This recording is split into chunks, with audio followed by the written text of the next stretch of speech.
to make sure everybody understands how you will be assessed, how you will be graded for the project. Just make sure that you understand the different categories that you will be graded on, okay? So the first category is the content, okay? Now you obviously want to aim for a 5. That's the highest score that you can get in that category, in all the categories, okay? Shows a full understanding of the topic, includes all necessary and important information. Okay, so the 5 pieces that you need to include, you have to make sure that you have everything that you need for each of those 5 pieces. Okay, that's the first category. The second category, the organization of the information. You have to make sure that the presentation has a clear, logical order throughout. It uses visuals creatively and effectively.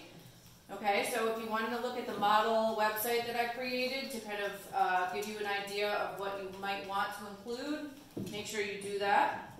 Okay, the next category is delivery and communication skills.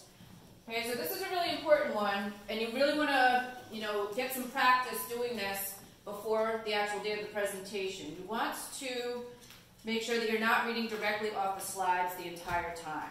It's okay to glance up. It's okay to, to look at it for reference, to make sure that, you're presenting the right information, to make sure that it is where it needs to be, but you don't want to, just stand and read the whole thing off of the slides the entire presentation.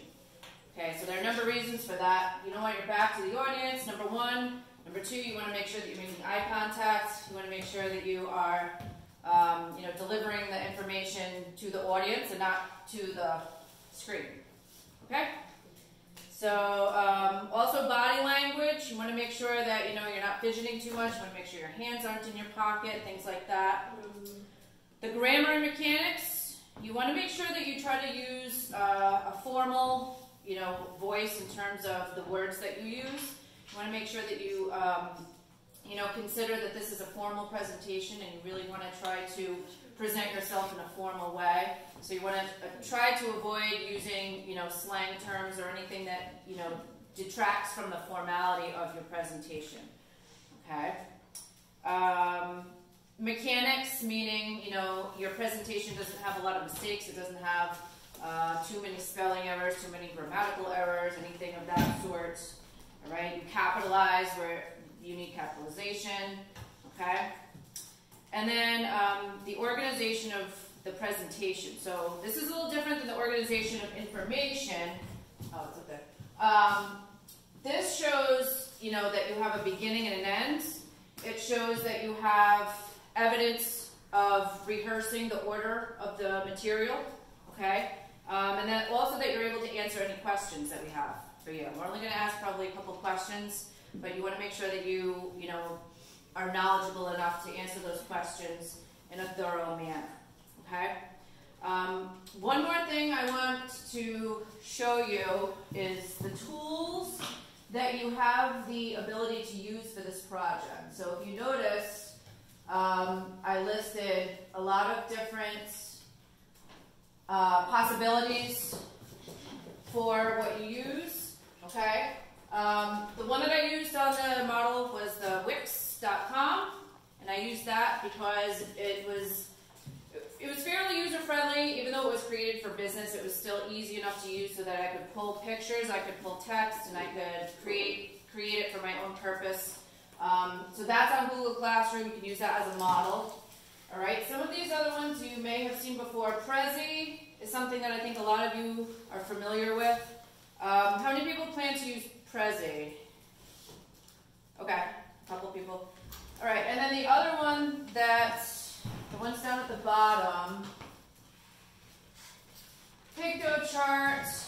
Weebly.com is another one where you can create a website.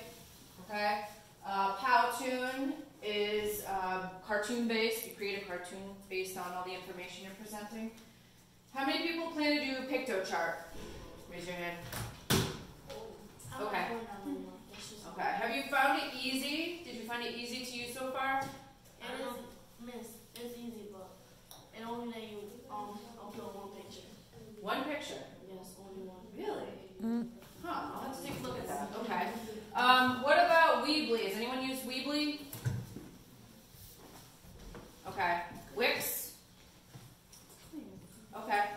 Did you find it pretty user-friendly? Yeah.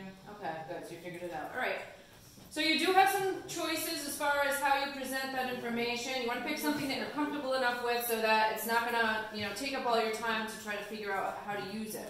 But that's the way that you will be assessed on the rubric that's posted on Google Classroom. So I want you to make sure that you refer back to it as you're working through the project. Make sure that you are, cognizant of it as you put together all those pieces.